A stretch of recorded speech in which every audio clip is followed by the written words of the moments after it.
Bonjour. On va s'intéresser à vos futurs week-ends. Ça marche toujours au mois de juin, les ponts.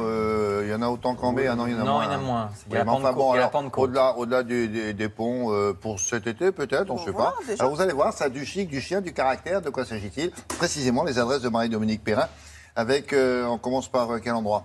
Alors on va à Lagnes. Lagnes, c'est dans le Vaucluse, sur une poignée de kilomètres de l'île sur la Sorgue, pour ceux qui connaissent. Ah, magnifique Et là, là-bas. magnifique, on va sur les terres d'un ancien domaine viticole qui était assez opulent. Hein. Oula. Et donc, ça a été transformé en une maison d'hôte vraiment très chic, très belle, un peu contemporaine. On sent qu'il y a toujours eu des gens très aisés qui l'ont habité. Ça se sent au niveau des génoises. S'il y a 3 rangs, c'est qu'on était très, très riches. Vous voyez, sur le toit, il y a 3 rangs de génoises. C'est quoi, pour moi, c'est un gâteau, lui. C'est comme les Il y a petits- 3 oui. rangs de génoises, Ouais, les c'est-à-dire génoises, c'est comme les petites gouttières qu'il y a qui font de la dentelle sur les toits. Si vous en aviez un, ici, là. oui, voilà. Ça, là. Oui, si vous en aviez un, de moyen. Si vous Là. en aviez 2, c'était top. Si vous en aviez 3, 1, 2, 3. Là, c'est... Ça, là, c'est c'était- génoise? Oui, ça s'appelle des génoises. Ah ouais. Voilà.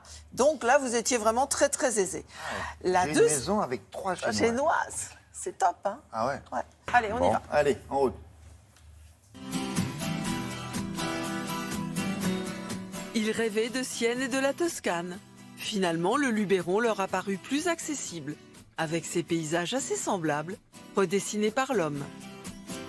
Ce domaine, auparavant, c'était une propriété viticole. On dit que les parties les plus anciennes remontent à 3 siècles.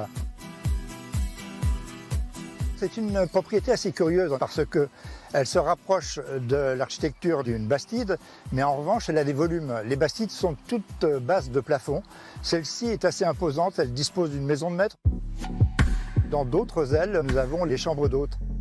On a essayé de lui donner un fonctionnement de maison beaucoup plus moderne, de faire rentrer la lumière sans trahir les matériaux, mais en mettant une décoration appropriée, une décoration du moment. Et tout ça a été mis en musique par notre décoratrice qui nous a créé ce décor un peu insolite, qui nous a trouvé ces papiers peints un peu rares, mais qui fonctionnent très très bien avec la pierre. Perroquet ou arabesque vitaminé, salle d'eau façon atelier, mobilier vintage.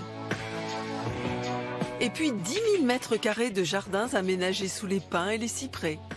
Entre bassin à l'italienne et jardin à la française, autant de menus intimités pour la quiétude des hôtes.